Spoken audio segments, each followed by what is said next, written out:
Hello, hello, beautiful creatures of the internet.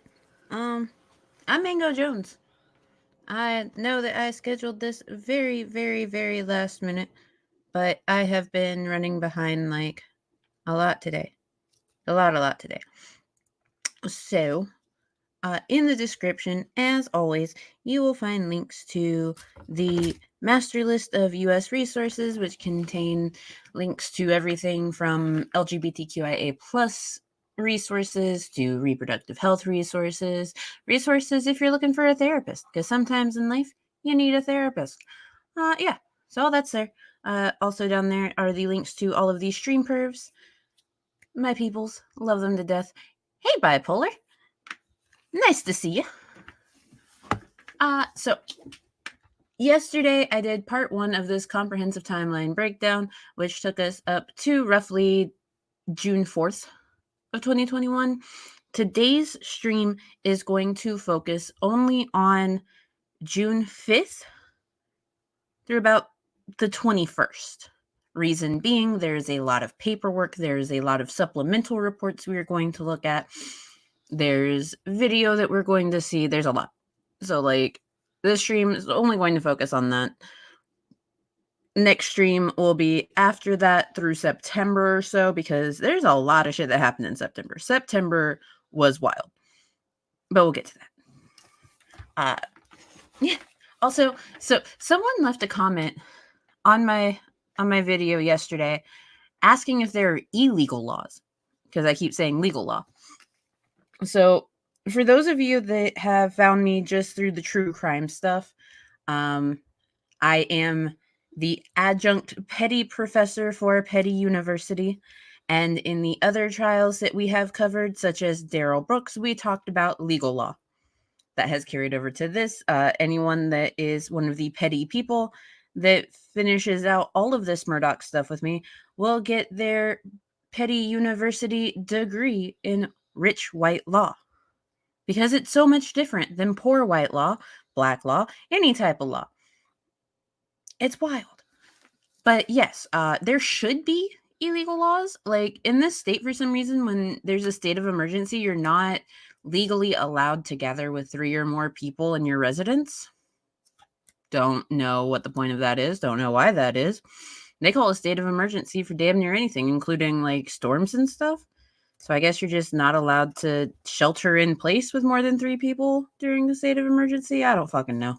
But there should be illegal laws. There should be.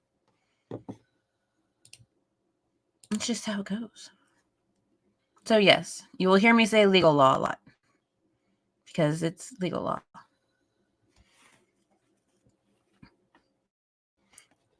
I know, I'm probably really late for using a slideshow, but I don't care. Okay, so.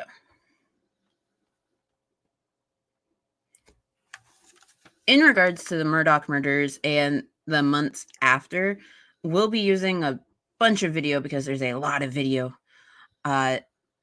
We're also, for some of it, we are going to use bits and pieces of testimony that was given during the trial. So, from the testimonies on June 5th, we know that Alex had gone to Columbia with Maggie for the Carolina baseball game. We also know that Alex had stayed back at the hotel with claims he was dealing with withdrawals, and Maggie was at the game texting him to check up on him and stuff. The reason that I say claims is because up until this point, we don't actually know that there is a drug problem. Let's be perfectly honest here. His claims of how much he takes, how much he spends, how often he does this, that, and the other, they do not add up to a lot of other things. So for now, I'm saying claims. Claims. He claims to have been dealing with withdrawals. But I digress. Now, June 6, 2021, we know that, John Marvin is with Dad at the hospital dealing with all of that. That is at the hospital in Columbia. He does not go to the hospital in Savannah until the 7th. Now, sometime during the night of June 6th, Alex turns off the GPS tracking of both his phone and Maggie's phone. We know this because while there is clear GPS tracking of Paul's phone, as well as cell phone tower data, we only have cell phone tower and phone motion registers for Maggie, and we have phone motion register, car GPS, call record, and cell tower for Alex. Now, the first time they extracted data from Alex's phone was June 10th. The extraction was searching just for live data. It was an initial extraction. Live data is what is there as it is. So any deleted calls would not be in that extraction. So when we go over the 7th, any calls that were not in that extraction are going to be listed, however, comma space. If one of them was in that extraction, I will say so. I'll let you know. Don't worry. Now,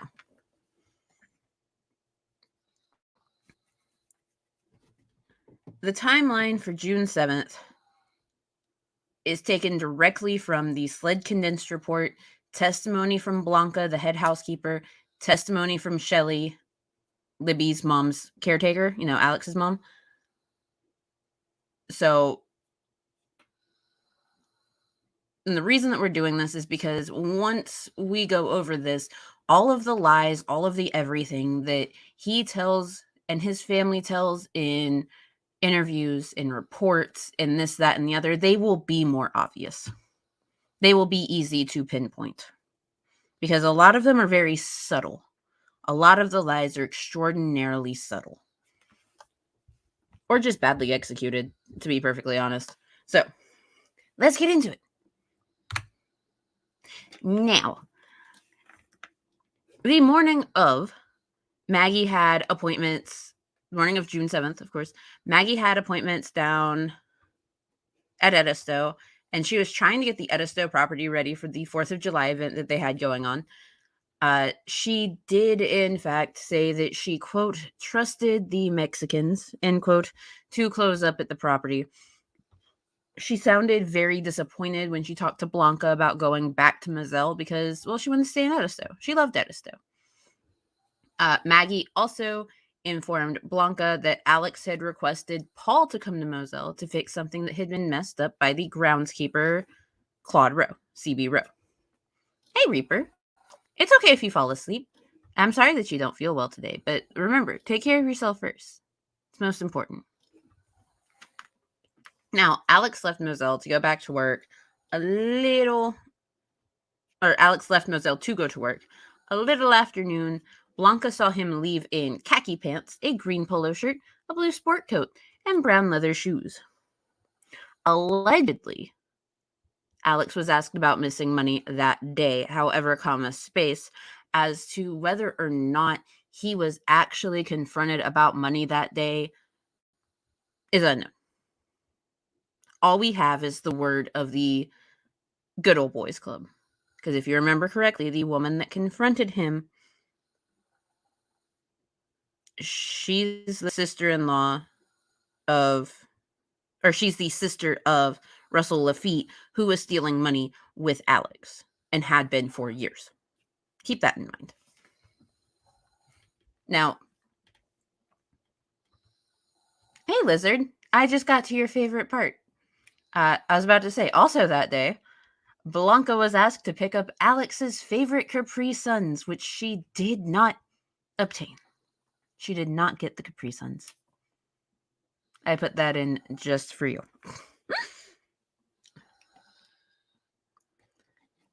So, during his testimony, John Marvin alleged that Paul was at his house all day and that Paul had been living with him at the time. Now, we know from this right here, all the cell phone tower pings and the GPS, that Paul was, in fact, down at John Marvin's house that day, but I do not believe that Paul had actually been living with him due to paperwork that was filed by the Columbia Police Department on June 8th. But we'll get to that. So, 6:24 p.m. Alex leaves the PMPED law firm to head home. Like, right after he leaves the office, he gets a call from Jay Parker. Why did he get a call from Jay Parker? We do not know, but he talked to him for 858 seconds. Alex arrived at Moselle at 6:42 p.m.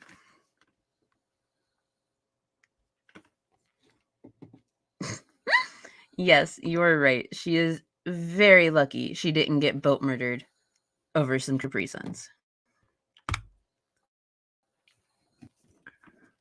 Now, after getting home, like roughly 10 minutes after getting home, Alex called Maggie's mom. Why did Alex call Maggie's mom? We don't know. We just know that he did. Right there. Talked to her for 412 seconds. A minute later, Paul calls John Marvin. And he talked to John Marvin. At 7:04 p.m., Paul arrived at Moselle.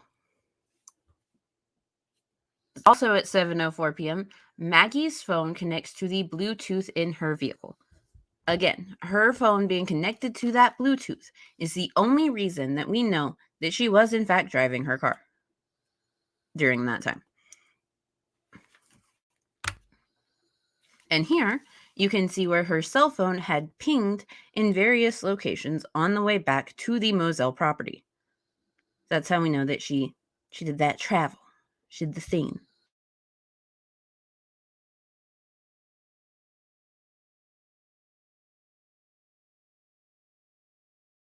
.55, roughly 7:40 p.m.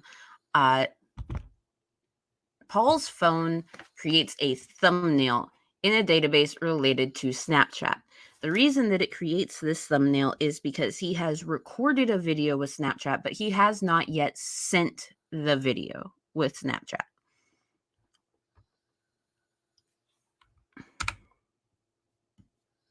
And here at 7:50 p.m., we see the final tower ping from Maggie Murdaugh's phone. And the reason that this ping even happened is because she called her friend Barbara and spoke to Barbara. So Barbara is the final ping that we get from Maggie's phone. Hey, Queen Cat Lady.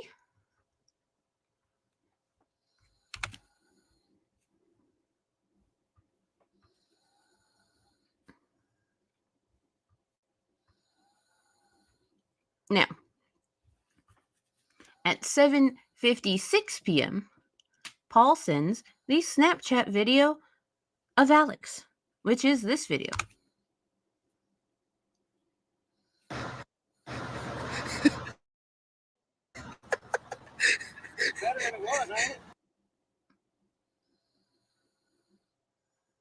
So that was the video that he sent. That is when the Snapchat database gets the full video.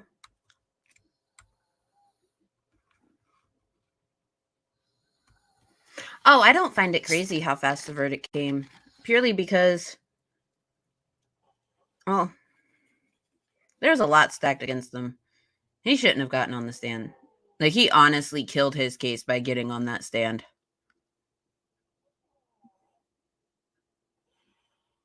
Why'd you get on the stand, Alex? Fucking dumb. Anywho. Okay, so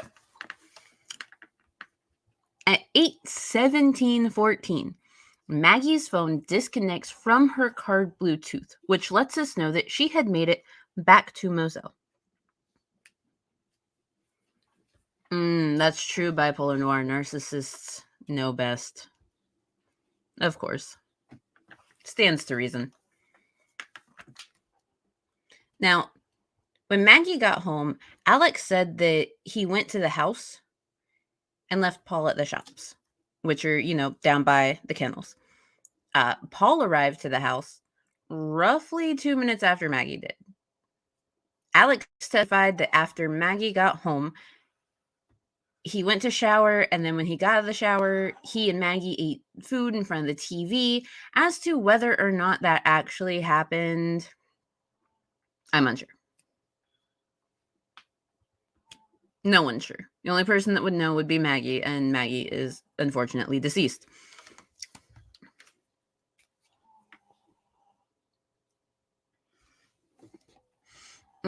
That's true, Mudbrooker. It does give the prosecution the chance to make you say something stupid, like, oh, yes, I was down at the kennels right before they were murdered. But I digress. So, we know, based off of the GPS,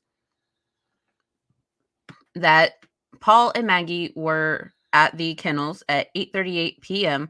We also know that Maggie went down to the kennels with him because testimony from Alex states that they drove down together, which would match up to him driving the golf cart down there separately. Yeah.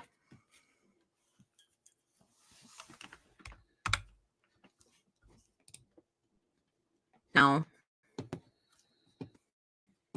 at 8:44 p.m., Paul records a video down at the kennels. The video is of Rogan's dog, who they are currently watching. Rogan being Roro, as Alex tried to say on the stand. No one called him Roro. That's just Rogan. Get back. Get back.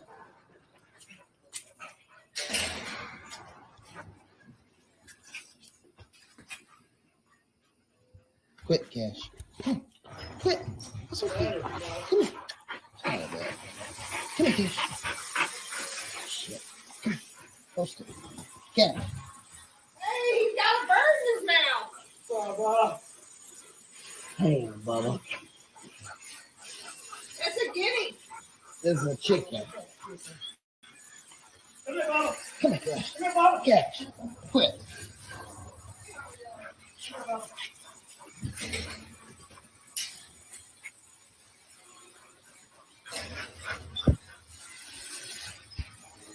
The camera begins at 8:44:49 p.m. At 8:45:47 p.m. And there you heard from the horse's mouth, the guy that pulled the data. The video ends 8:45:47. That is roughly 3 minutes before Paul's phone locks for the last time. Queen Cat Lady. Well, okay, so I guess you missed last night's stream. Last night was part 1 of the timeline where I took you from the 90s up until right before this. In part 1, I did discuss a lot of the things that had happened with the Good Old Boys Club, the lawsuits that PMPED were doing, the various businesses that Alex started, which we cannot find evidence of him having done business. The start of him stealing money with Russell Laffitte, which had happened years prior. There's a lot of things that happen. I do not, this is my personal opinion, okay, guys? I do not believe that he had murdered them purely because his life was unraveling. I personally believe that he murdered them so that PMPED, Russell Laffitte, Palmetto State Bank, all of them would have the opportunity to hide the things that they needed to hide, and he would have the sympathy card in his favor, so that way he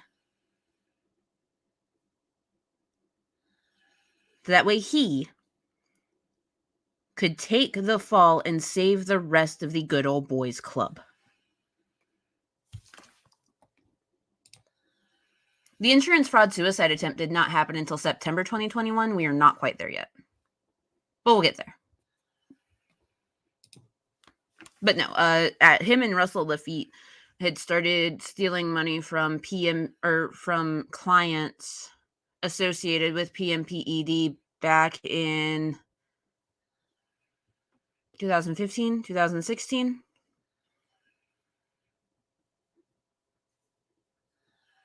Well, before the Satterfield case happened. The first known one was Plyler.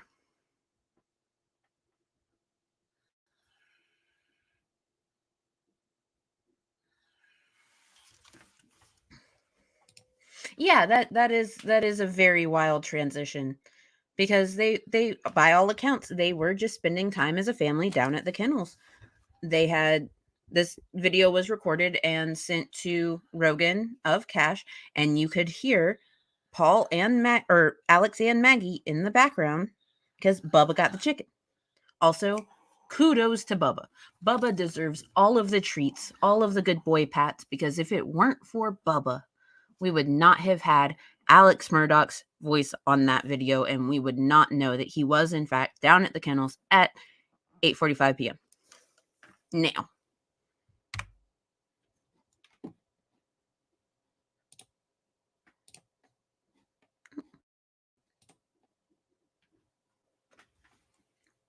$8:49:01.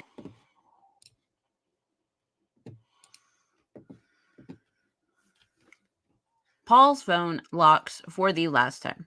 Now, it says until 10:34:23, but that is not because his phone was unlocked. That is because at 10:34, his phone actually died.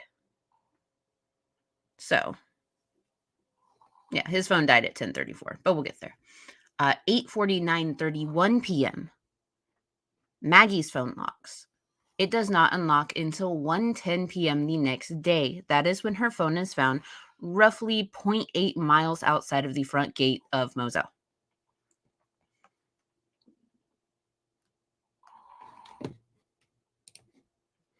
Oh, I'm sure that he was beyond shocked.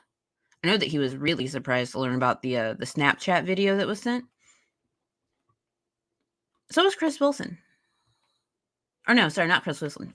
Corey Fleming. Corey Fleming's the one that went with him in August. But we'll get to that. But yeah, so 8:53 p.m. 8:53 to 8:55. A 2-minute time span. Maggie's phone shows that her phone traveled 59 steps.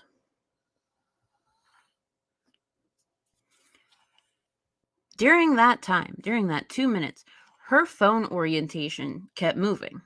Her phone was locked, but the orientation kept switching. From what we know, from when Paul was shot up until when Maggie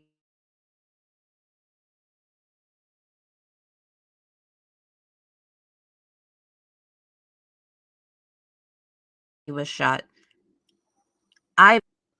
because he was trying to shoot her.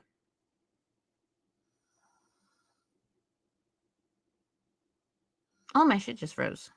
Oh, that's cool. Is it back?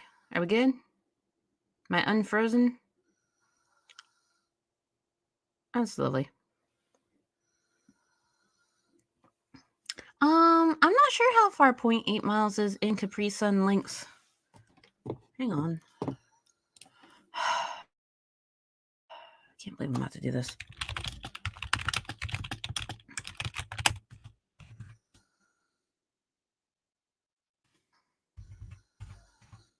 All right, let's see. Need the links. There we go.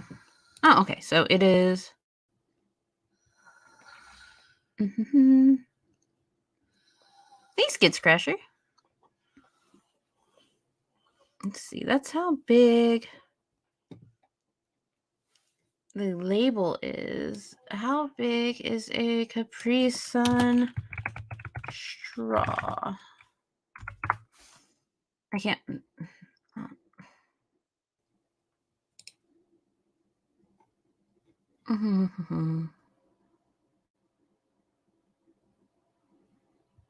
There's reusable straws. I don't care about the length of a reusable straw. I want to know the length.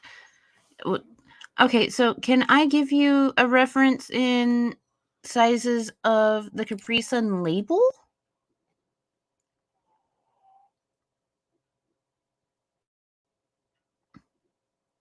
I can do that.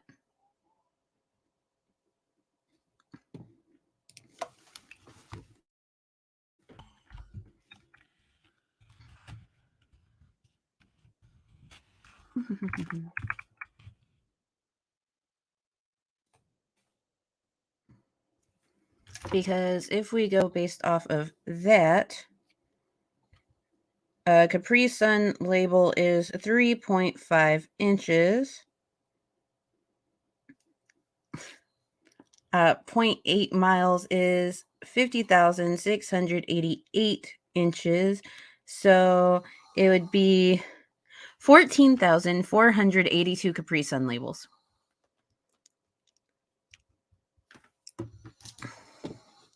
Okay, first of all, that's terrible. That was a tragedy. Second of all, I didn't take my meds today. Hush. I slept all day.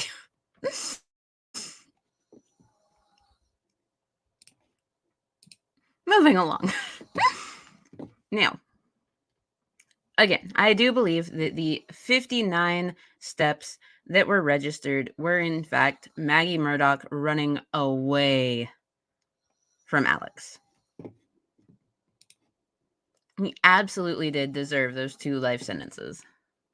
You are correct. Also, hi, Lesty. So, we know that following that, at 9:02:18 until 9:06:47, Alex's phone showed that he traveled 283 steps within those 4 minutes. That's a lot of moving. That's some really fast fucking moving.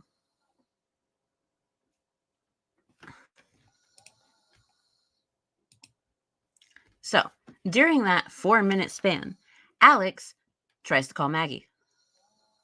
He tries to call Randolph Murdaugh, which I assume is his dad because I do believe that he has Randy in his phone as Randy. He tries to call Maggie again.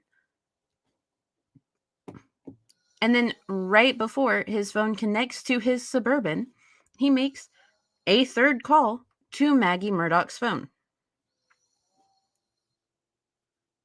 Instead of going down to the kennels to check on Maggie and Paul, because it was weird, according to him, that Maggie was not answering her phone,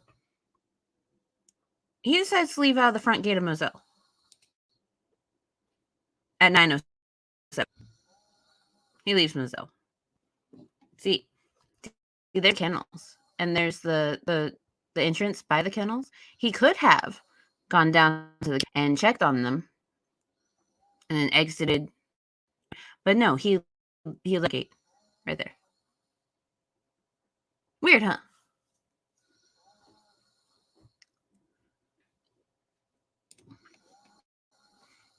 Nine 08:42, he passes the location that Maggie's found.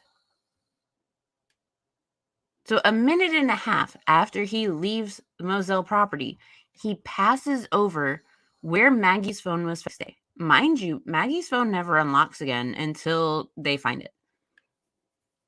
Her phone also registered at a little bit before he tried to call it for the last time. It registered her phone being held up. So by all accounts, Maggie's phone was taken by Alex and thrown into the road as he drove to his mother's house in Alameda. Yeah. Now, a few seconds after he drives over this location, he messages Maggie and says that he's going to check on his mother and he'll be back. On his way to Alameda, he calls Buster, calls his buddy Chris Wilson, calls John Marvin, talks to John Marvin for a while. Chris Wilson calls Alex back. Claude calls Alex while Alex is on the phone with Chris. Because Claude's kind of wondering about the whole sunflower thing. Like, that's a point of contention there. The sunflowers. The sunflowers. At the Dove Pond. Sunflowers at the Dove Pond.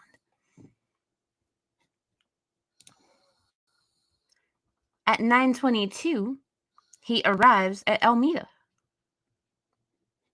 And at 9:24, he calls his mother's house phone to let Shelly know, hey, I'm here. And conflicting reports on things that happened at Alameda were testified to, but I am more inclined to go with Shelly's testimony of Alex showed up, his mother was asleep. He talked to his mother even though she was asleep, and he was there for about 20 minutes.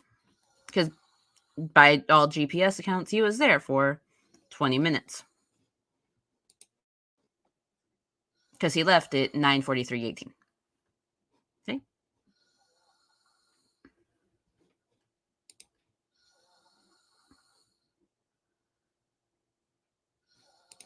Oh, yes, I do. In fact, if you go back and watch yesterday's stream, I actually did talk a lot about the death of Stephen Smith. The Murdaughs were mentioned in the actual investigation into the death of Stephen Smith. Randy was the second person to call Stephen's father following Stephen's death and offered to take the case free of charge, which is fucking weird. And then Buster was brought up as being someone that potentially did it, but his name was only ever mentioned inside of the recorded interviews that the investigators did. They never actually wrote it inside of the written reports. They only tried to contact Buster one time via call and email and never tried to contact him again. So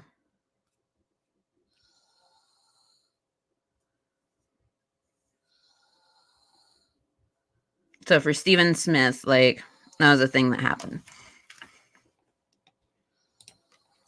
Buster was actually never interviewed by police in regards to Stephen Smith, and neither was Paul. Paul was interviewed in regards to Gloria. So, but Buster was not interviewed in regards to Gloria because Paul was not living there, or Buster was not living there at the time. It was just Paul. So yeah. But no, by all police accounts, by all records in the SLED report, by all things reported by the South Carolina Highway Patrol, neither Buster nor Paul were actually ever interviewed in regards to the death of Stephen Smith.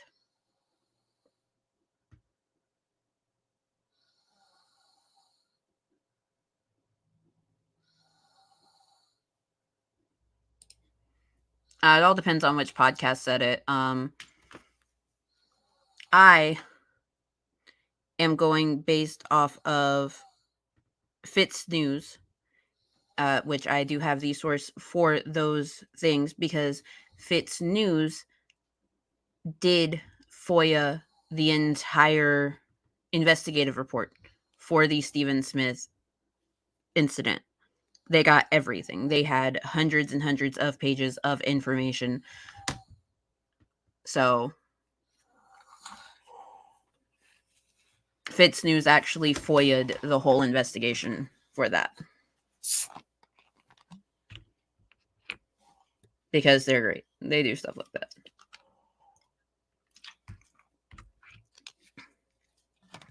So,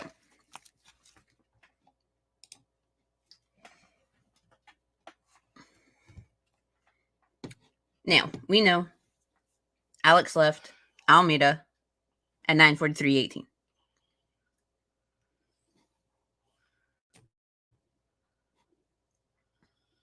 At 9:45:32,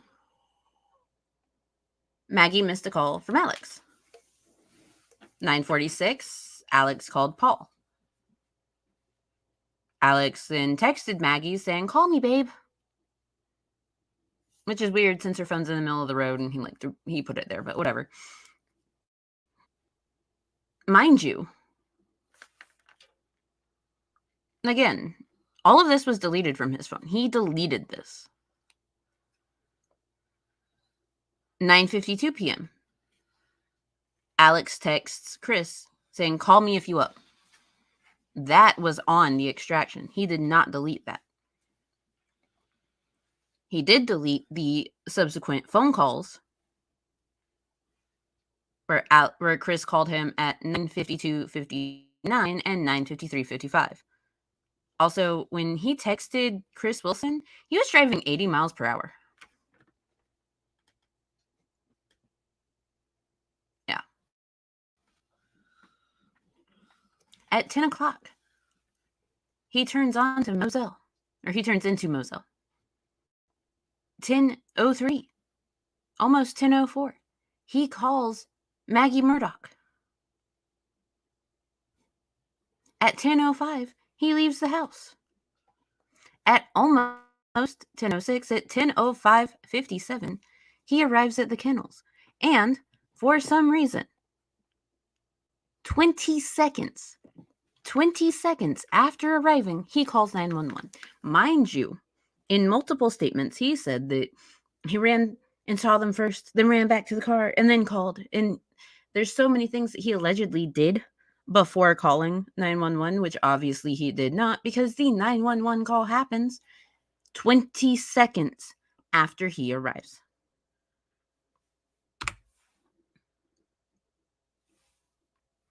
Let's listen, shall we?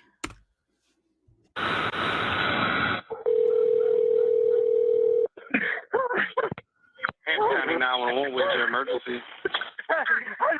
This is Alex Murdaugh at 4147 Moselle Road. I need the police to answer immediately. My wife and child just got badly. Okay, you said 4147 Moselle Road in Allison? Sir? You said 4147 Moselle Road in Allison? Yes, sir. 4147 Moselle Road. Stay on the line with me, okay? Yes, sir. Stay on the line with me, okay?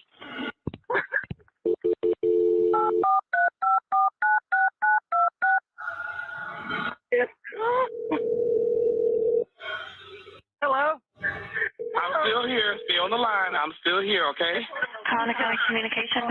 Collison, I have an Alex Murdaugh on the line, caller from 4147 Moselle Road. He's advising that his wife and child was shot. Okay, and so give me the address again. It's 4147 Moselle Road. I've been up to it now. It's bad. Okay. How did they shoot? Did they shoot themselves? Oh, no. Hell no. Okay, and are they breathing? No, ma'am. Okay, and you said it's your wife and your son? My wife and my son. Are they in a vehicle? No, ma'am. They're on the ground out at my kennels. Okay,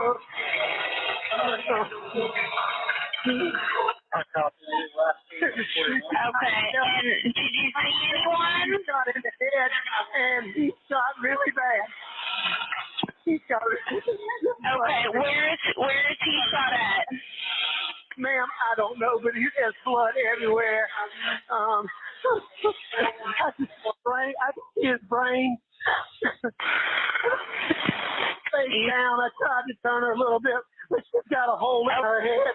Okay, is he breathing at all? No, nobody. Is she? Okay, do you see anything? Do you see anyone in the area? No, ma'am. No, ma'am. No. Is there any guns near them at all? No, they're here. What color is your house on the outside? If that's what you're asking, they didn't shoot themselves, ma'am. What color is your house on the outside? It's white. You can't see it from the road. Okay, is it a house or a mobile home? It's a house. Okay, and what is your name? My name is Alex Murdaugh. Okay, did you hear anything, or did you come home and find them? No, man, I've been gone. I just came back. Okay. And was anyone else supposed to be at your house? No, ma'am.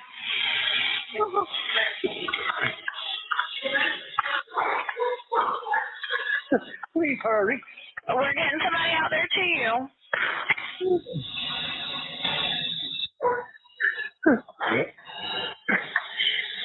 Oh, man. Oh, should have known.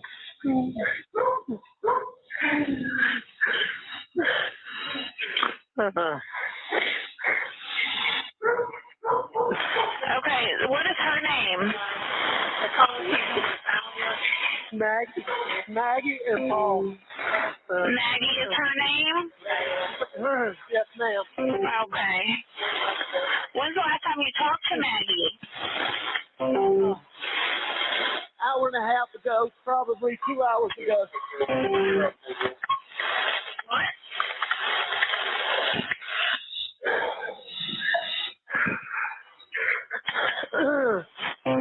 Okay, you said about 2 hours ago you talked to them? Approximately, yes, ma'am, approximately. Okay, did she say what they were doing at all? No, I talked to her in person. You talked to her in person? Then please hurry.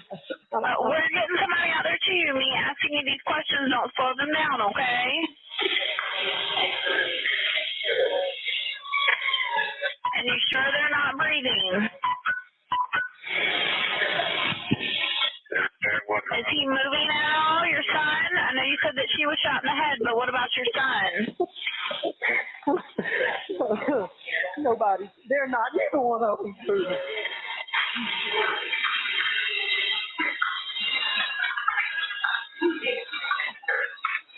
What is your telephone number? 942-1227. I'm going back to my house just to get a gun just in case. I'm about 100 yards from my house. And does anything look out of place? Ma'am, not particularly, really, no, ma'am. Okay.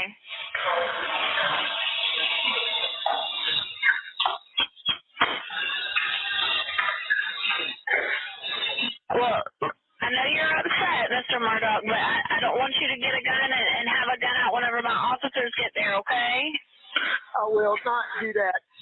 He's been being threatened by, my son had a boat sex.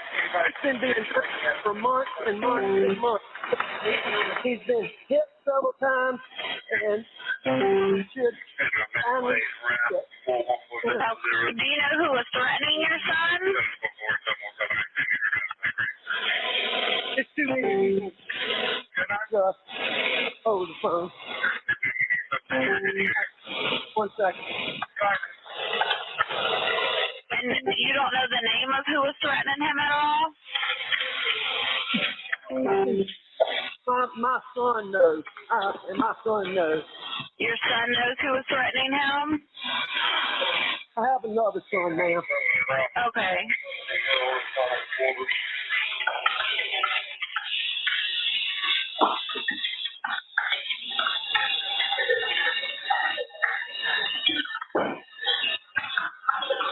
All right, I'm going back down there.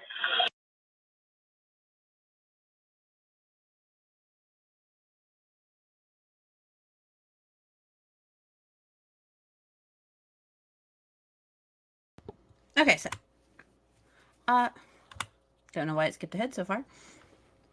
But anyway, so he gets off the phone with 911 at 10:17 p.m. Okay? Mind you, during the time that he was on the phone with 911, when he said that he was going to the house to get his gun, he somehow grabbed a gun and bullets and loaded his gun and made it all the way from the kennels to the house, did all that and back to the kennels within 2 minutes. Highly doubt. Highly suspect. Especially since he just so happened to grab the type of bullets and everything that were used to kill Paul. It's all suspect. It's real suspect. Now, at 10:17:46, Alex called. Oh, good night, Lusty. Hope you sleep well and you have a pleasant tomorrow. So, 10:17:46, right there. Alex called Randy, and Randy answered the phone. He talked to Randy. And then a minute later, mind you, this call got deleted from the call log, of course. But a minute later, Alex texted Randy saying, "Call me, it's an emergency." That was not deleted from the phone. So he talked to Randy and then texted him that it's an emergency and he needs to call you right after you got off the phone with 911. I'm sorry, but this just all leads credence to my theory that, well, they knew. All of his associates knew this was going to happen. They knew this was going to be a thing. Did Jim and Dick Poot know? Probably not. But everyone else, I do believe they were well aware.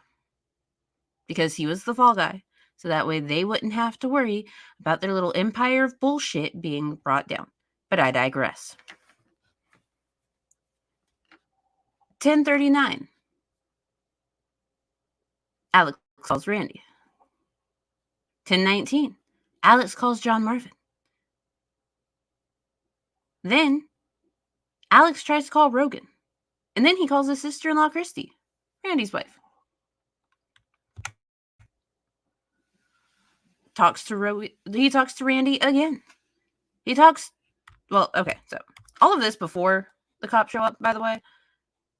The first officer arrived on scene at 10:25 p.m. So, also, not Poop, Dick Poot, P-O-O-T, Dick Poot, because his last name is Harpootlian, Dick Poot. So, when he tried to call Rogan, he even tried to FaceTime him, and he was just like, "I don't FaceTime people." No, you tried to FaceTime Rogan, Paul's best friend, whose dog y'all were watching while Rogan was out of town. And coincidentally, you quit trying to call Rogan when Paul's phone died. Were you looking for a way to get inside of his phone? So that's what it seems like. As I've said before. Now, after the officer arrives, he calls Randy. He talks to Randy. He tries to call Rogan again. He talks to Randy again. He talks to John Marvin. And then at 10:40 p.m., he searched Whaley's Edisto, which is a restaurant. He also looked at a group text that someone had sent him earlier in the evening. And he's just casually doing shit on his phone. Oh, sorry. He was looking for people to call. That was his excuse. He was looking for people to call. After he'd already talked to multiple people. And texted multiple people. Yeah. 10:44. For the first time since allegedly discovering the bodies for the first time, Alex tries to call Buster.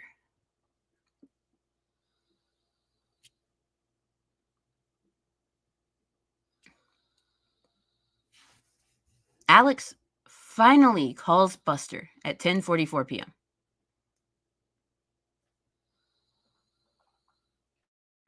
You know, the person whose mother and brother are dead. But of course, you got to make it a point to call your lawyer brother first. And then call your other brother who's a part of the Good Old Boys Club. And try and figure out a way to get inside of Paul's phone. Before you finally alert your living child, "Oh, hey, your mom and brother are dead." That's how that goes. 10:47, he texts Buster's girlfriend, Brooklyn's mother, Tracy, to call me urgent. Buster calls and talks to Alex. Finally, at 10:47 p.m. And then talks to him again at 10:56 p.m. Now, in John Marvin's testimony in court, John Marvin claims that he called the EMC chief of police to escort him to the Moselle property. Why he would need the EMC chief of police to escort him to the property is, unknown. Because while Paul's car was allegedly a hunk of junk, it wouldn't be reason to have another member of the Good Old Boys Club escort you to the scene of a murder in the middle of the night.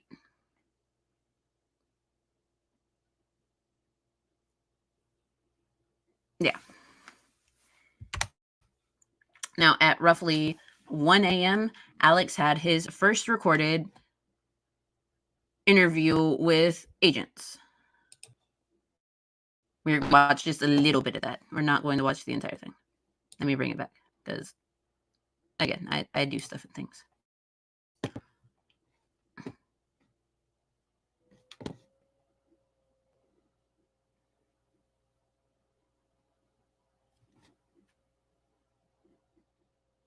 Why is there no audio?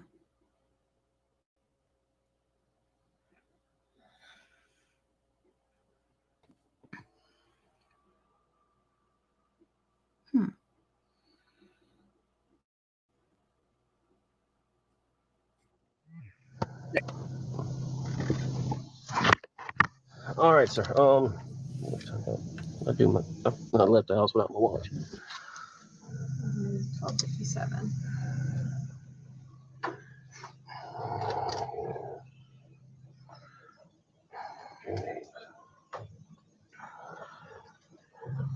All right, Mr. Murdaugh. State your full name for me, please. Richard Alexander Murdaugh.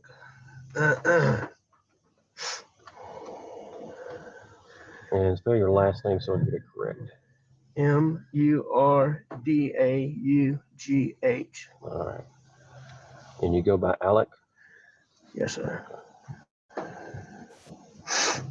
And date of birth, Mr. Murdaugh? May 27th, 1968. And a good phone number for you. 803-942-1227. All right, sir. And sir, what was your name? Yeah, Danny Henderson. Okay. Note, the person in the car right behind him is Danny Henderson. Danny Henderson is an employee for PMPED, the law firm that Alex was working at, and is a member of the Good Old Boys Club.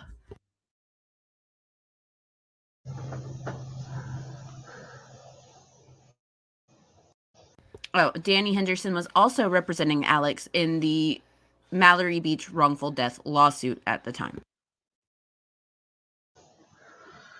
All right. As I stated, I'm David Owen in Lower Rutland with Colleton County, and I'm with SLED.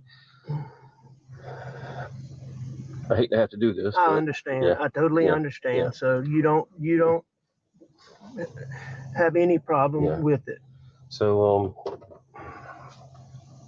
just start at the top, take your time. Like when I came back here, Mm-hmm. I mean, I pulled up and I could see him, and I knew something was bad. I ran out. I knew it was really bad. My boy over there, I could see it was.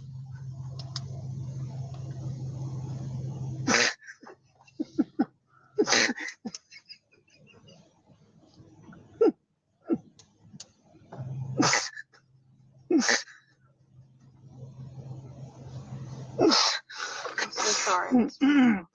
And I could see his brain on his.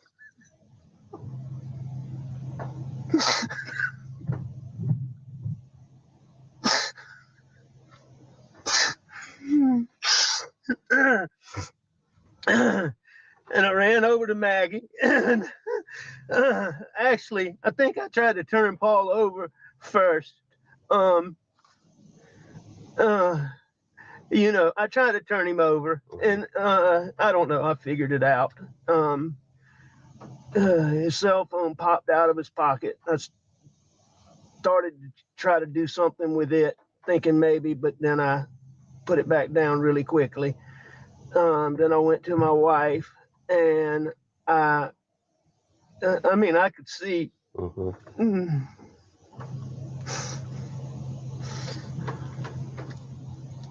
Did you touch Maggie at all? I did. I touched them both. Okay. I tried to take.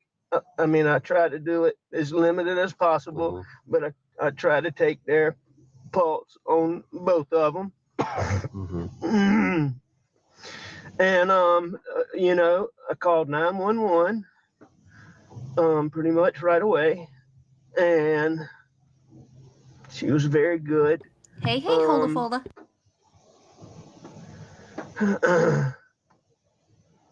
I talked to her. I told her I was going to get off the phone to call some family members. I did that.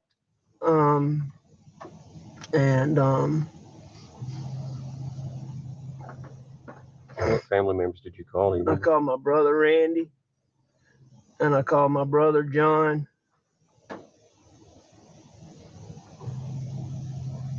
And I tried to call a little boy, real good friend that's right around the corner from here, but I didn't get him.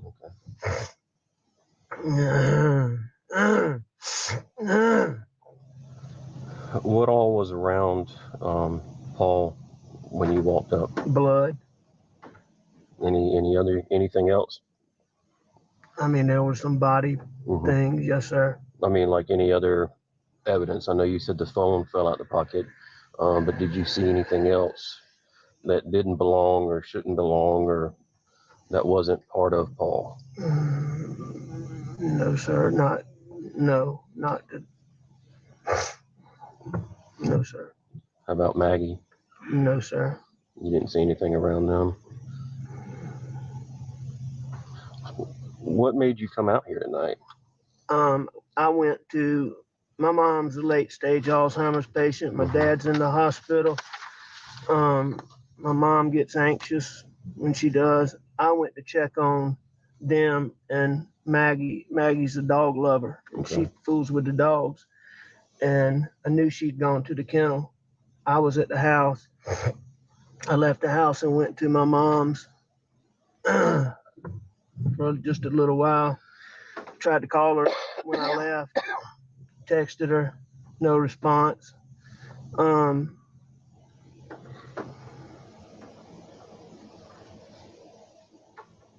When I got back to the house was obviously nobody was in there. So I figured they're still up here fooling around. Paul was gonna be getting set up to plant. Our sunflower seeds got sprayed and died, and he was refiguring to plant the sunflower seeds. So I came back up here and I drove up and called.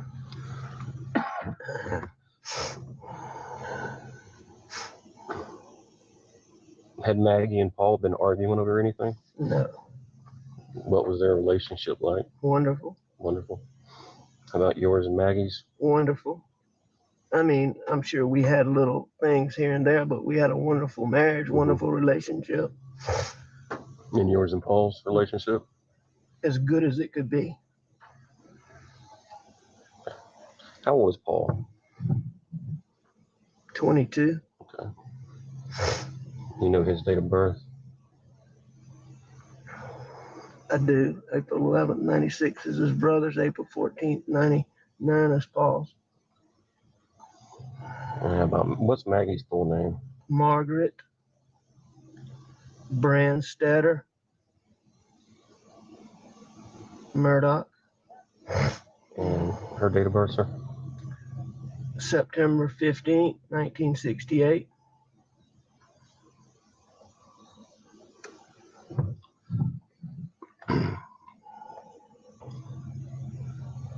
Have y'all been having any problems out here? Trespassers, None people that breaking in? none that I know of. The only thing that what comes to my mind is my son Paul was in a boat wreck a couple years ago, and there's been he was charged with being arrested for being the driver. There's been a lot of negative publicity about that, and there's been a lot of people online just really vile stuff. But the reason that there has been a lot of backlash online is because Paul was never arrested. As I said last stream, Paul was able to have his hearing, he was able to get his mugshot, he was able to do his fingerprint, sign his bond paperwork, all without ever having to enter the Beaufort County Detention Center. He did everything in the back offices of the magistrate's court. And because the attorney general charged him and indicted him themselves and didn't go through the South Carolina State Grand Jury or the Beaufort Grand Jury, he didn't have to be arrested upon indictment. So no, he was never arrested for anything. He was indicted, but he was never arrested. when Paul's out and about, I mean, people routinely, I don't think I know the full story, because I don't think they give it to me, but I mean, he's been punched and hit and just attacked a lot. So, but I mean, nothing like this. Yeah. Any one person in particular or group of people I don't know. that you could think of? Not that I know, no, sir. Has he, other than being assaulted, has he received any direct threats related to the boat accident? Oh, yes. All the time he gets recently. Yes, sir. I mean, he gets them all the time. Okay. He gets them all the time. What kind of? I mean, I'm gonna kick your ass. I've never been privy firsthand. Is that through social media or? No, ma'am. It's mostly like if he goes out places is what he goes out like somewhere. He's in college, so if he goes out, is what I understand. Mm-hmm. I can find out better details from some of his younger friends on that. Keep in mind that Paul goes to school in Columbia. All of his friends that were involved in the boat thing live in Hampton and Beaufort and Colleton. They live hours away from where Paul lives because Paul goes to school in Columbia. Paul maintains a residence in Columbia. Also, there is no record of anyone having assaulted him because despite the fact that assault is a crime, apparently it was just never reported to police. There is no paper trail on any of the claims that are being made.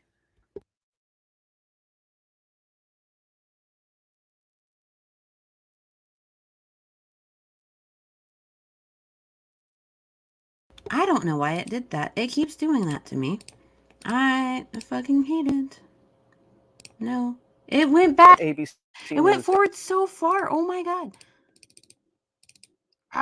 It's got... You know what? I'm going to sue. I am going to sue. I cannot remember which slide it was because I have a bunch of slides. And it jumped ahead so fucking far. I'm sorry, you guys. I'm having technical difficulties because I'm just a fucking idiot, apparently. There we go. Already watched the 911 call. Nope. Go. There we go. That's the one. Fucking... No, go back. You piece of shit. I can find out better details from some of his younger friends on that. Who's his best friend? His best friend in Columbia is... Oh, that's the thing, though. Okay, so it wasn't just that, like, she knew that he was buying alcohol. What it is that she knew that she and her husband were supplying alcohol to them as well. Buster knew he was using the ID. Randolph III, his grandfather, kept alcohol regularly at the island where they went to drink. There's a Snapchat video that Morgan Dowdy took of Paul slamming beers and taking shots and doing this, that, and the other in front of his parents. Like, is Will's Chapman, Will Loving, Bobby Boyle. Bobby Boyle, Will Chapman, and Paul were getting ready to move into a house together in Columbia. You said Will Chapman and Will Loving?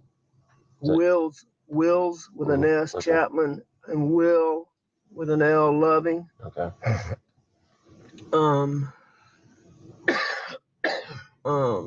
Around here, his best friends are clearly Nolan Tootin and Rogan Gibson.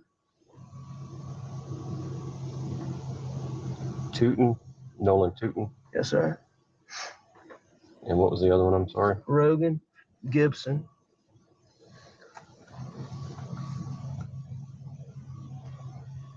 Have you talked with any of these guys tonight? Talked with Nolan, yes, sir. Is he out here? Yes, sir. Okay.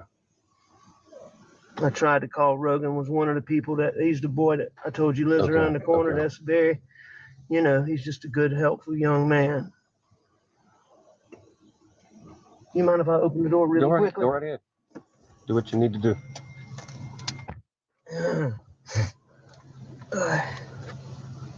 So is there anybody that you can think of that we need to talk to tonight? Is there a name that comes to mind? I mean, I can't tell you anybody that I'm overly suspicious of off the top of my head. Okay. I mean, this is such a stupid thing. I'm even embarrassed to say it, but it just didn't make any sense. I just hired a guy out here, and he wasn't cutting the mustard, but I hadn't told him this yet. Paul's been working with him a lot. He killed the sunflower seeds in our dove field just recently, which is why Paul was here doing this. He told Paul a story the other day about how when he was in high school, he got in a fight with some black guys, and the FBI undercover team observed him fighting those guys and put him on an undercover team with 3 Navy SEALs, and that their job was to kill radical Black Panthers. And they did that from Myrtle Beach to Savannah. Now, I really don't think this guy, is probably the person, but that's just so freaking. Yeah, that's kind of far-fetched story. It's weird, but he was off today. Okay. He took his daddy to the doctor. What's his name? CB Rowe. ROWE? Yeah, and I sent him a message to text me earlier today about the sunflowers, and he called me back when I was on the way to my mom's house. Did you talk to him at that time? Briefly, I was on the phone with a lawyer friend of mine named Chris Wilson from Bamberg, so I told him I'd call him back tomorrow, see him in the morning. When you briefly talked to Mr. Rowe, what was his demeanor or attitude? Or I mean, it seemed normal. I mean, I asked him about the sunflowers, and so, I'm sure he's a little bit. Where does he live? I don't exactly know. Somewhere in in Bronson. Okay. Now, we're going to move forward because the rest of it is like him just the whole CB Rowe thing. Oh my God. I don't know when he came up with that story to tell the cops to try, I guess, in frame CB Rowe, because they did, like, extract CB Rowe's phone, they did find that CB Rowe was down in Savannah, like right before the murders happened. And by like 9, he was back at his house. He never was in the area of Moselle. Just saying. But yeah. So, also on June 8th, Colleton County Sheriff's Office releases their first statement on the murders.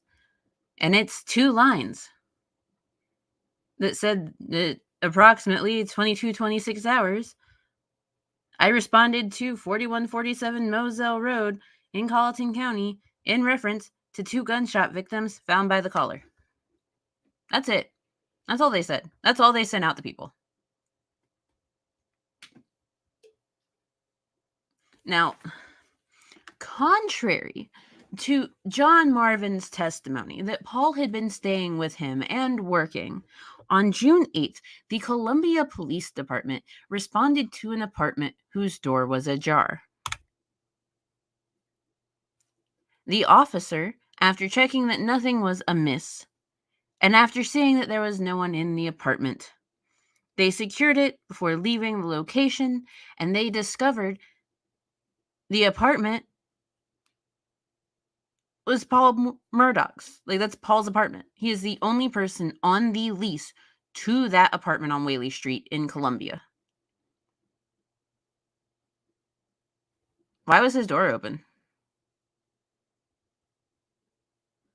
Did Buster go and, like, open the door and leave it open, make things look suspicious and weird? At the time, Buster was also spending a lot of time in Columbia, despite the fact that he had been kicked out of law school. No, plagiarism. But yeah.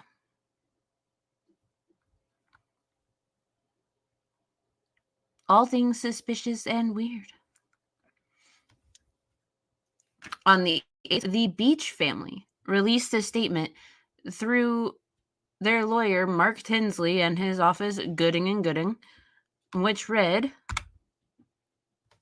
"The Beach family extends its deepest and warmest sympathies to the Murdaugh family during this terrible time. Having suffered the devastating loss of their own daughter, the family prays that the Murdaughs can find some level of peace from this tragic loss."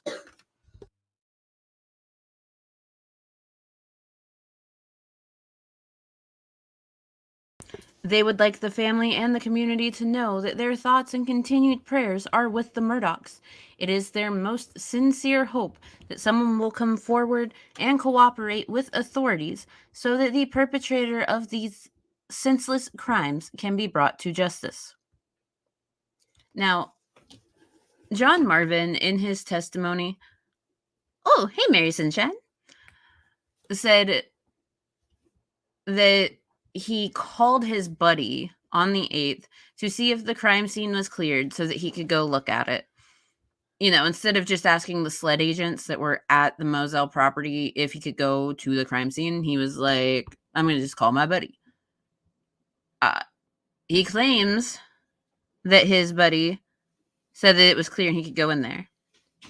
And he started to clean up bits of Paul's skull and some of his brain. And that Mark Paul had to stop him.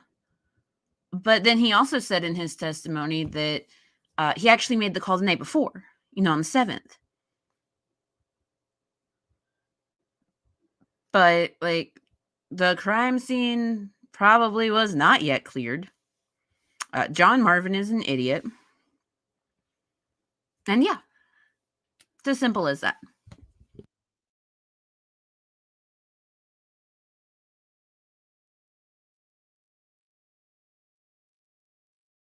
Now, we have made it to June 10th. And on June 10th, around 3 p.m., Alex meets up with investigators yet again.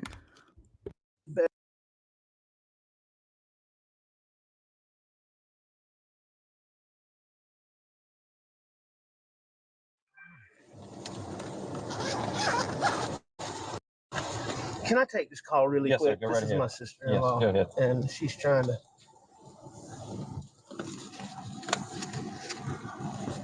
Hey, Marion.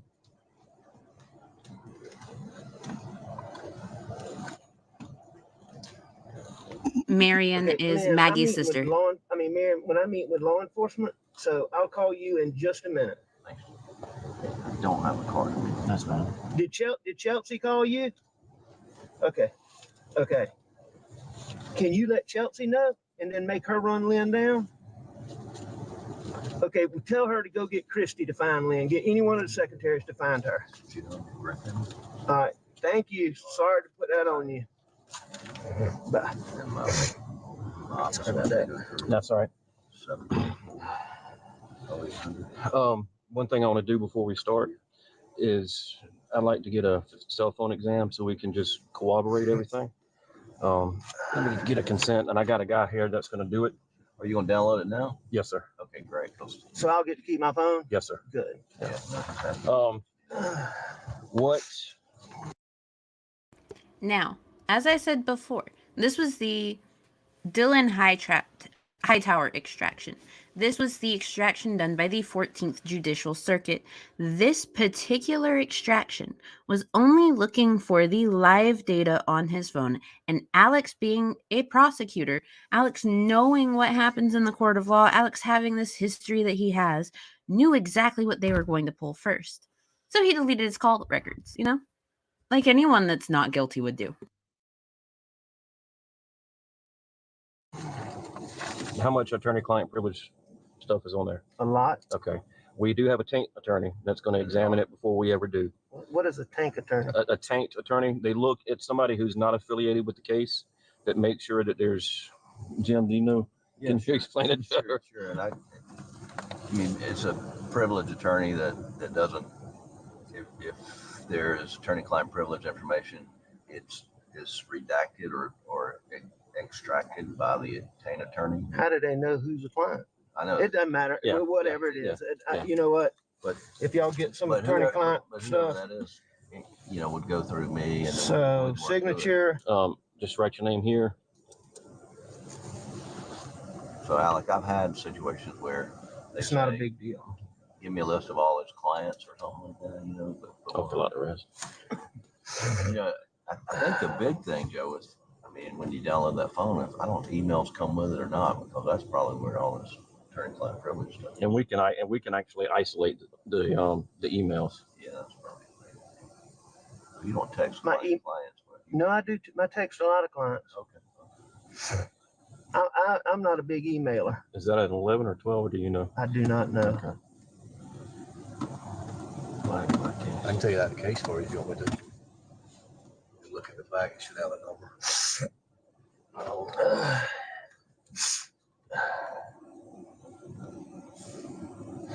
Give me a letter. And what was your date of birth again, Mr. Murdaugh? 2768. 10.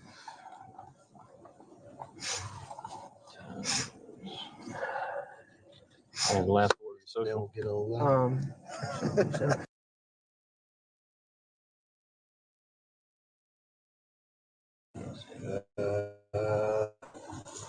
doesn't say anything on it. Most of the new ones don't. Probably have to open it up. Oh, well, it's got. Jim, you want to witness that for me, please?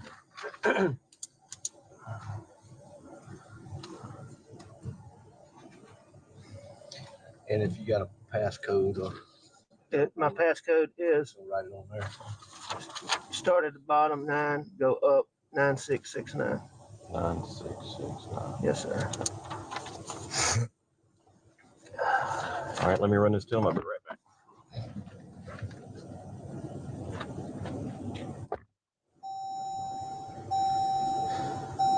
So we Where are know you from, during sir? the course of this, I'm actually from they Baltimore. did the first Oh, yeah? extraction. Yes, sir.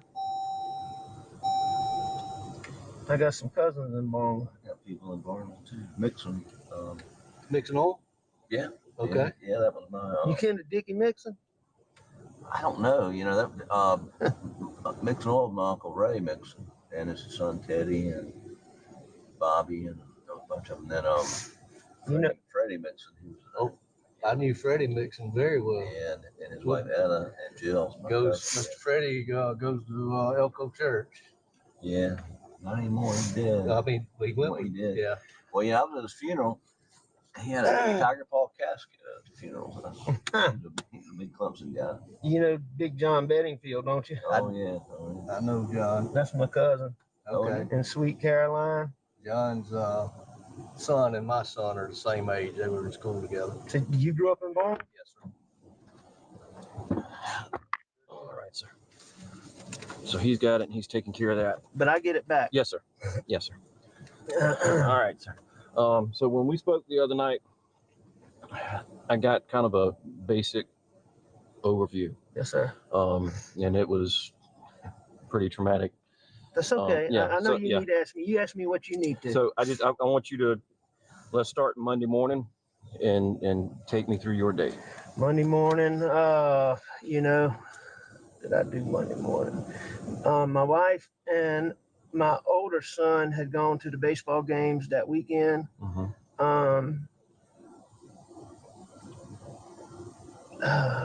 You know, I really can't remember what I did Monday. I know I went to work, but you know, I think I was dragging a little bit from the weekend, but I went to work.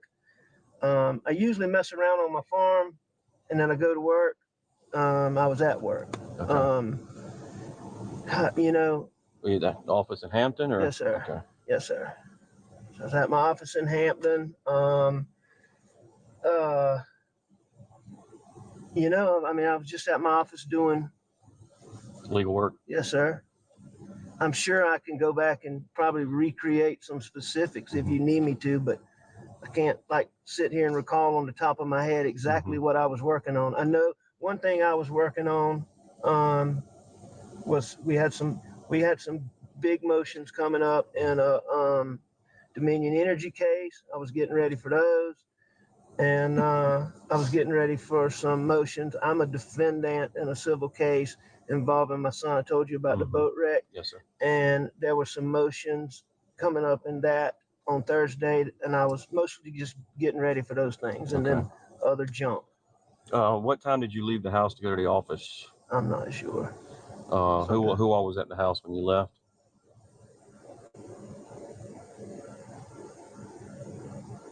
To go to my office that morning? Or when you got up, who was at the house? I'm sure my wife was. And I can't remember if Blanca had made it out there yet or not. And who was Blanca? Blanca is our housekeeper. Okay. And she comes different. She doesn't have set hours, but she comes most days. She'll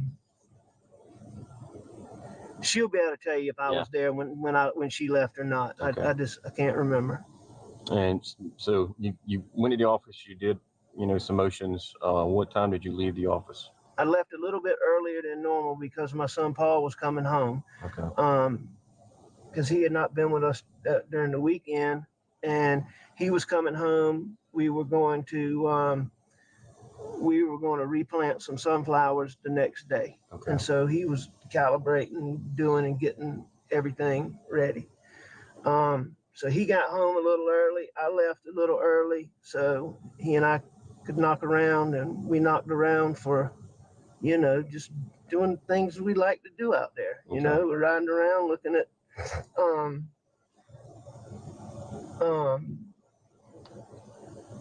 food plots, looking for hogs,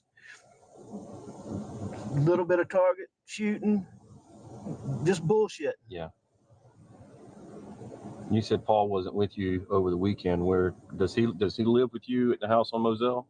Well, I mean, that's his home, but he has an apartment in Columbia. And he goes to Charleston a lot of weekends with his buddies. And he had been in Charleston for the weekend. And then Paul works for my brother John. This is out here. You met John. Yes, sir. So Paul works for him.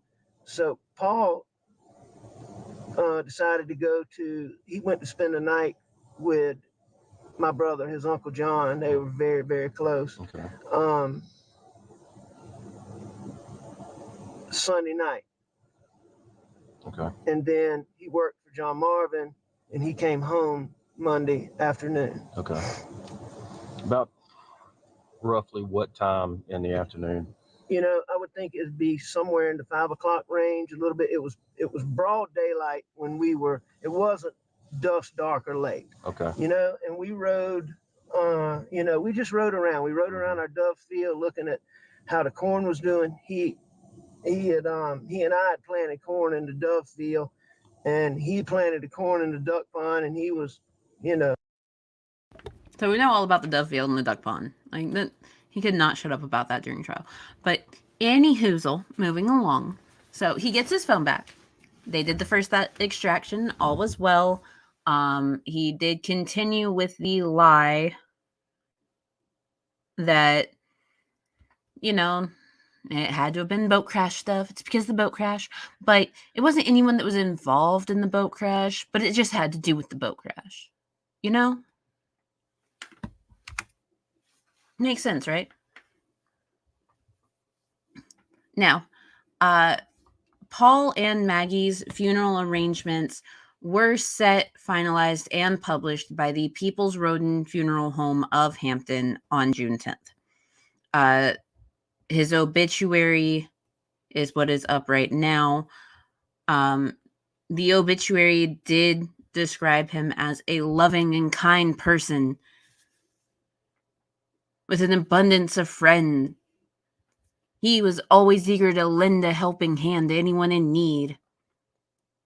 His personality was one of a kind, and this description of Paul was a far cry different than that of those who spent the most time with him and were suing him, or his family, in court in the Mallory Beach wrongful death lawsuit, in which they described him as being an aggressive drunk who was rude and obnoxious and had this alternate personality when he was drinking that they referred to as Timmy. Yeah. Also notably, on June 10th, Randolph Murdaugh III, the former solicitor for the 14th Judicial Circuit, Alex's father, Paul's grandfather, the first person Paul called when the boat crash happened, passed away. He had been battling heart disease and lung cancer for a long, long time. It was definitely not associated with the murders. It just was, they knew it was going to happen. They just didn't know when, and that is when. Now, on June 11th, 2021, the Post and Courier, a Charleston-based newspaper in South Carolina, posted this picture as the cover photo of an article. Now, the caption on this photo read, "On June 8th, 2021, investigators huddle on the property along Moselle Road in rural Colleton County, where Paul Murdaugh and his mother Margaret were found shot the night of June 7th. The article in question was about,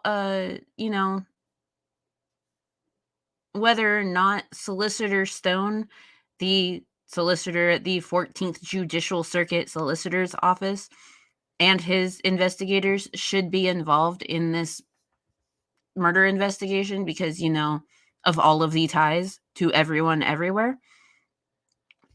The big issue with them publishing this photo as the cover and calling them all investigators on an article about Duffy Stone is that that middle person, that's not an investigator, that's John Marvin.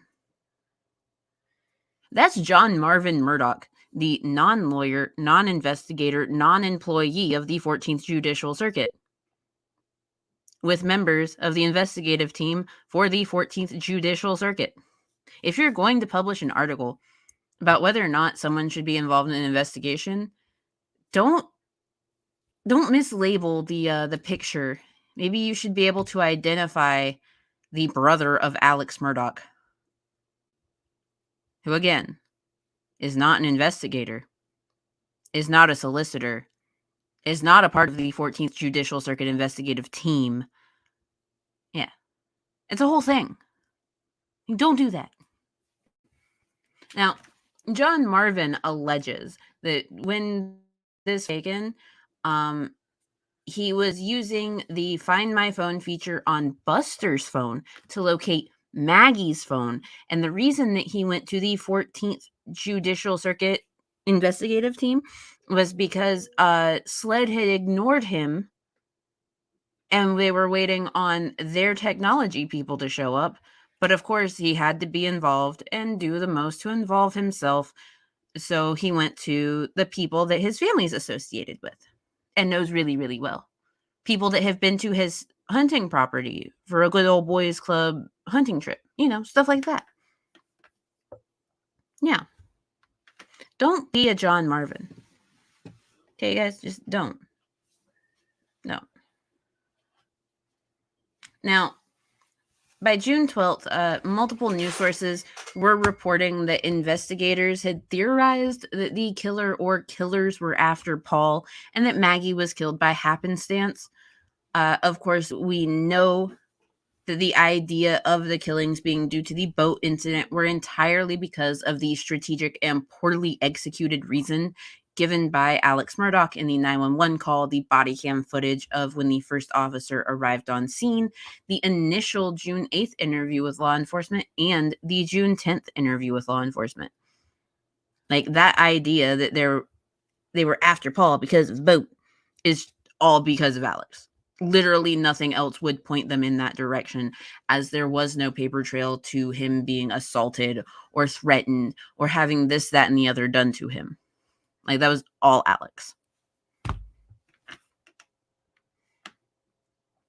Now, a question among a lot of people by June 14th, like a question among a lot of people familiar with the inner workings of the 14th Judicial Circuit and the Good Old Boys Club, were questioning outwardly why Solicitor Duffy Stone had yet to recuse himself from the Murdaugh murder investigation. Solicitor Stone, he holds the title, or at the time, he held the title of president of the National District Attorneys Association. Now, in 2020, he had put out a press release where he urged other prosecutors with conflicts of interest to recuse themselves from cases. Quote, "A prosecutor's job is to objectively find the truth. If a prosecutor has a conflict of interest, then he or she cannot objectively analyze the facts and the law. A prosecutor with a conflict of interest should not provide advice to law enforcement or to other prosecutors on whether or not there is a probable cause for arrest, nor should a prosecutor give a lengthy analysis of the facts and the law that may prejudice a case in a court of law or in the court of public opinion." End quote. Now, knowing what we know, like, that's great advice. And we know that he followed his own advice in 2019 when, the day after the boat crash, he recused himself and the 14th Judicial Circuit Solicitor's Office from the case. But why continue with the Murdaugh murder investigation? It was something that a lot of people were wondering. Hey, why are you still here? Why are you still doing shit? It makes no sense. But of course, he's stuck with being a part of the investigation. Now, on June 15th, 2021, the Island Packet published an article with 8 questions that had been circulating among the public and what the Island Packet, the state newspaper, and the Beaufort Gazette had learned thus far. The summarized answers to those questions being, SLED has not said anything to the effect of the murders being directly related to the boat incident. Again, the South Carolina Law Enforcement Division had not said anything to the effect of the murders being directly associated to the boat incident. The death of Randolph III was not related to the murders.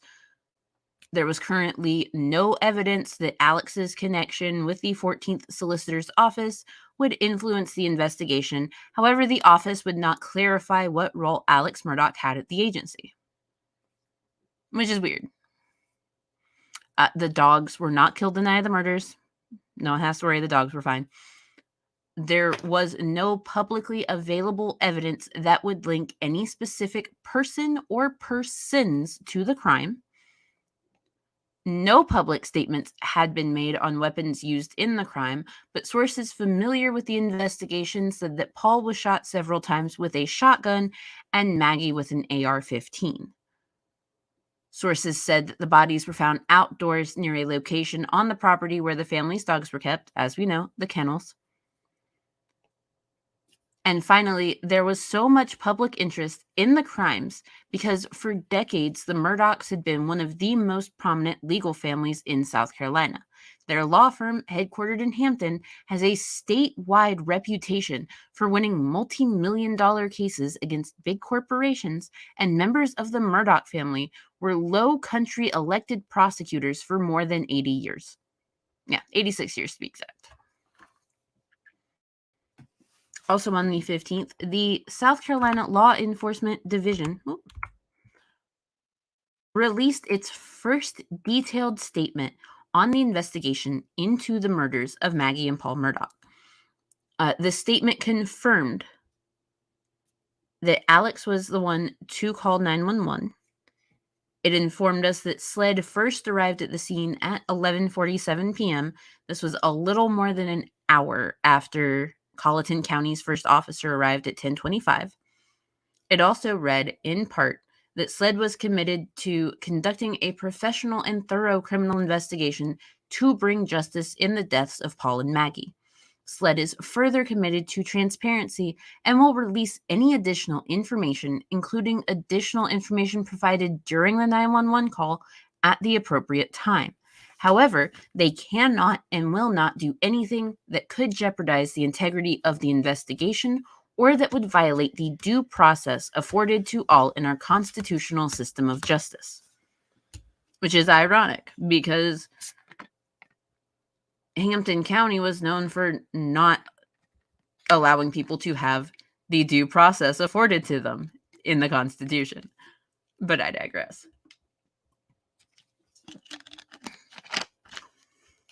Now,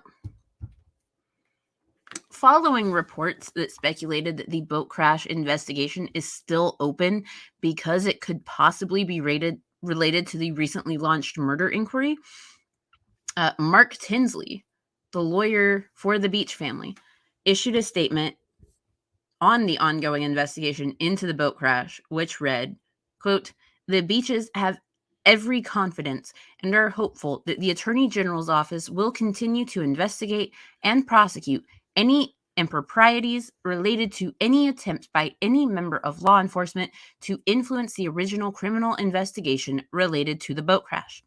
As such, they support the Attorney General's decision in how they determine to move forward."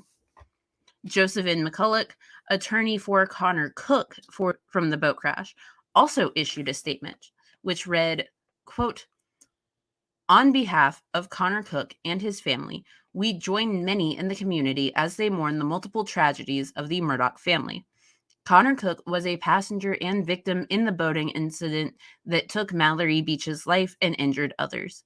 We are encouraged and hopeful that the Attorney General's office and SLED will continue its review of the boat investigation conducted by local authorities and further explore the inexplicable disappearance of important evidence and other lapses by the initial investigating authorities." So we learned for the first time that important evidence has disappeared. The initial investigating authorities got rid of important evidence during the initial investigation. Mark Tinsley also said that he takes issue with anyone who might suggest the Beach family had anything but justice, or had wanted anything but justice in their case. Quote, "My people have not been called in for questioning at all because it is clear they never wanted this to happen and have nothing to do with it," end quote, in regards to the Murdaugh murders. June 16th, 2021, SLED sets up a dedicated tip line for information in the Murdaugh murders.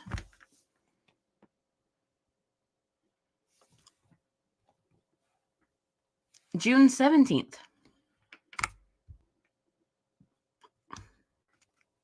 Randy and John Marvin go on Good Morning America. An ABC News exclusive. The South Carolina son and mother who were gunned down. We're going to hear from their family for the first time in just a moment. Eva Pilgrim is there in Columbia, South Carolina with the story. Good morning, Eva. Good morning, Robin. On the day of those murders, Alec Murdaugh had just taken his dying father back to the hospital, and he went to check on his mother. His family tells us when he returned to his home, he made that gruesome discovery. He's a very caring person, and she was the rock of their family. This morning, members of the Murdaugh family speaking for the first time since their brother Alec Murdaugh found his 22-year-old son Paul and his wife Maggie shot to death outside their South Carolina home last week. I got a call from Alec Monday night, and as soon as I answered the phone, I knew something was wrong. Oh, man. He just told me. He said, come as fast as you can. Paul and Maggie have been hurt. His voice, the fear. He was just distraught. No arrests have been made, no suspects named. The Murdaughs issuing a plea for help this morning. But the person that did this is out there, and there's information, however big or however small it is. Did they have any enemies? I really don't know of any enemies. You hear all this talk on the, social media with regard to Paul, but I don't know of anybody that would truly be an enemy or truly want to harm them. Paul Murdaugh had been awaiting trial, accused of being under the influence in 2019 while crashing a boat, killing 19-year-old passenger Mallory Beach. He had pleaded not guilty in the case. The Murdaughs telling us Paul had been receiving threats from strangers, people they say they didn't know. Were they, violent threats? I didn't think it was a credible threat. If it was, I would have tried to do something or notified someone. But I guess, maybe I made a mistake. The Murdaughs are one of the most prominent families in South Carolina, part of the legal establishment going back almost a century. 3 generations of Murdaughs held the solicitor's job in this region for years. They also own a prominent law firm where Randy and Alec currently work today. Some in the community questioning if the family used their connections to protect Paul the night of the boat crash. Do you think anyone in your family interfered in any way? I don't. Do you feel like some of the perception of your family has been wrong? Yes. I see words like dynasty used and power. And I don't know exactly how people use those words, but we're just regular people, and we're hurting just like they would be hurting if this had happened to them. This morning, this tight-knit family holding on to each other. How's your brother doing? He's upright and looks strong and making his way, and then he just breaks down. It's tough for us. It changes you as a family. And I can't imagine the horror that my brother's experiencing. Now, our team did see state law enforcement sled out near a swamp near that crime scene, searching that area. And they have set up a dedicated tip line just for this case through Crime Stoppers. TJ. All right, Eva Pilgrim for us this morning. Eva, thank you as always. Well, hey there, GMA fans. Robin Roberts here. Thanks for checking out our YouTube channel. Lots of. Anyway, so as we know, the family did interfere in the Paul Murdaugh boat crash thing, considering the fact that, once again, I will repeat, the Attorney General's office indicted him directly, which means that he did not get arrested following indictment. Instead, he also did not make his pretrial appearance. Like the pretrial hearing, he did not go to it. He did make his first appearance at his bond hearing, and at said bond hearing, what ended up happening was he didn't get arrested. He went to the back rooms at the courthouse. He got his mugshot taken by an iPhone. He signed the bond paperwork with Jim Griffin and Dick Poot, who we know one's representing Alex Murdaugh in the murder trial. You know, it's a whole thing. Oh, and he got his fingerprints done the old-fashioned way. Nah. But they didn't interfere. And it's totally not a dynasty, and the family has no power, you guys. Totally. Yeah. Okay, so also on the 17th, the Post and Courier filed a lawsuit against the South Carolina Law Enforcement Division and the Colleton County Sheriff's Office over the investigation into the Murdaugh murders. In the suit, they alleged that the agencies violated the Freedom of Information Act by refusing to release police records and 911 calls. It says that a Post and Courier reporter went to the sheriff's office and was denied access to documents or information beyond the 2-line initial report that was printed that I showed you guys from June 8th. The reporter was also told the report must come from SLED, but another separate reporter for the Post and Courier was denied by SLED. SLED has also denied denied requests by the Island Packet and the Beaufort Gazette newspapers to review 911 calls associated with the incident. As of forever ago, like as soon as the state enacted the FOIA laws, the Freedom of Information Act laws maintained and have continued to maintain that incident and supplemental reports are public information. So this should have been information that was released even in a redacted manner. However, comma space, it was not at the time. So June 18th, 2021, following a FOIA request from the Island Packet, the 14th Judicial Circuit Solicitor's Office sent a letter, this letter right here, stating that Alex Murdaugh helped his father prosecute cases for the office in a volunteer capacity and that he was never an employee of the office, therefore has never received compensation for his work from the solicitor's office. The thing is, there's literally no other judicial circuit in the state of South Carolina that has volunteer prosecutors. You can have assistant prosecutors. In fact, by law, the 14th Judicial Circuit, because of its size, legally can have an assistant prosecutor or an assistant solicitor. But, yeah, no. There's no volunteer position anywhere at all in the state. Yeah. And that leads us to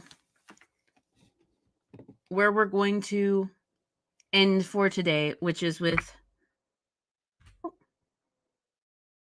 the SLED update on June 21st in the ongoing Murdaugh double murder investigation.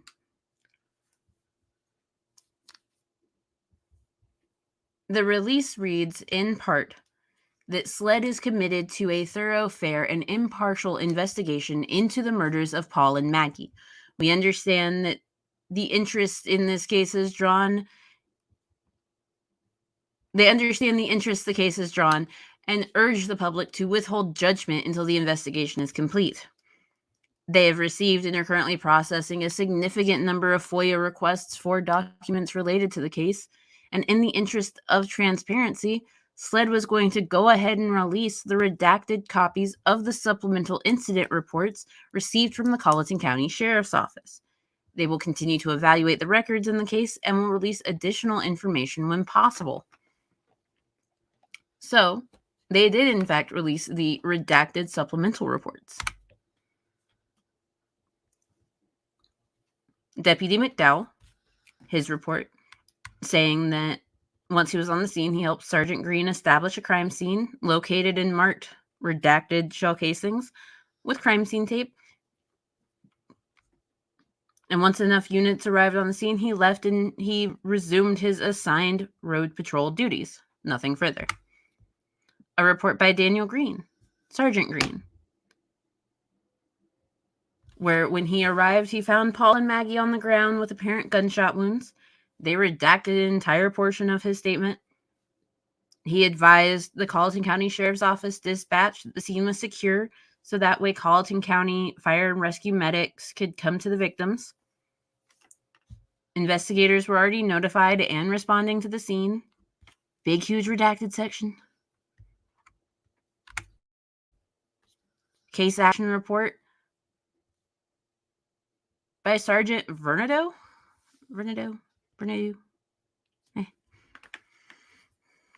But he assisted with preserving the crime scene for SLED. He also escorted the tow service with one of the vehicles. It was not said which one. It was redacted, but we do know it was one of the Ford F-150s. Or the Chevy F-150. It was one of the trucks. David Long. He said that he was contacted by Captain Chapman and informed of a shooting involving 2 victims. He went. It was requested that he divert to headquarters and retrieve a large tent to cover some of the evidence exposed to the elements. Tow. T-O-W. Like car towing. Hasser Little Wolf.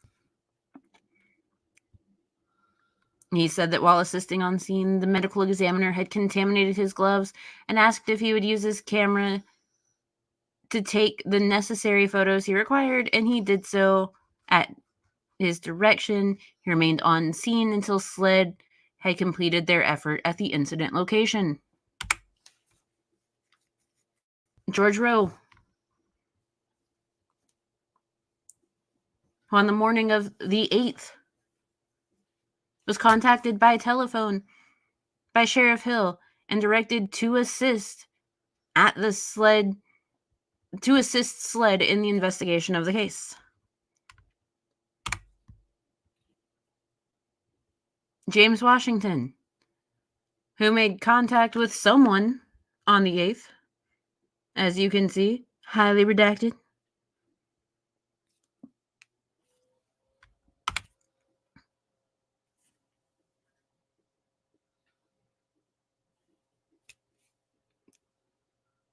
Sheriff Crosby, who, well, we got nothing from that, pretty much. He was looking for homes or businesses that may have it, but, and nothing. Lieutenant Nettles, who responded at 10:07 p.m.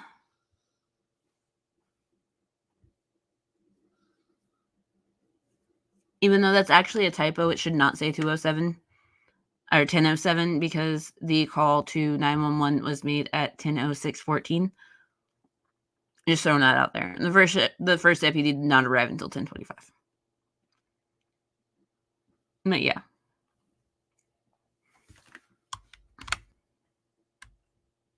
This was a vehicle thing. Obviously, they blacked out all of the information. We do, however, know that there were multiple vehicles. There were 2 trucks, the Suburban. There was an extra vehicle. It was a Land Rover. I think that's what my paperwork says. But yeah, so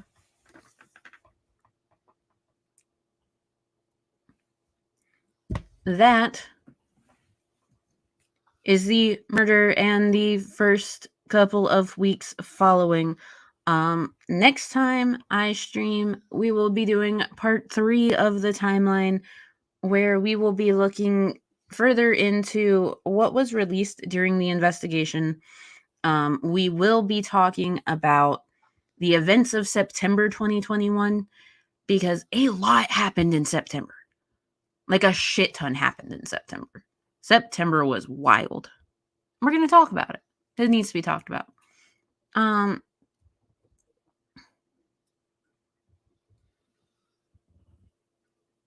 Yes, it is a lot. You're welcome. I just figure if I break it up into like 2-hour segments or so, 2.5 at most, then while it may take a few days to get through the entire timeline, I can include as many facts as I possibly can and show you all like the actual legal paperwork and stuff pertaining to it. So that way y'all can get a full scope of what happened.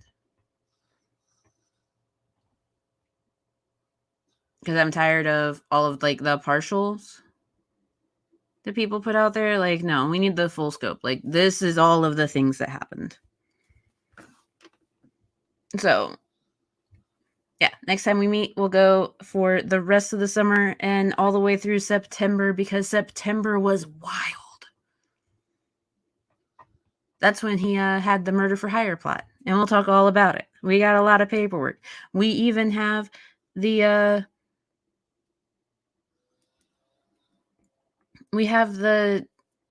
medical report from the hospital that Alex Murdaugh was at when he was allegedly shot on the side of the road. So yeah, we'll look at all that. We'll talk about it. We'll also hear the 911 calls. We'll do the whole thing. Okay, so love you guys. Thank you for being here. I'm going to go take a nap, and I will catch you guys at some point. It might not be tomorrow, might not be until Wednesday, maybe Thursday. Oh, and also I will not be around this weekend. I got shit to do. I'm so ready for this week. Anyway, bye guys.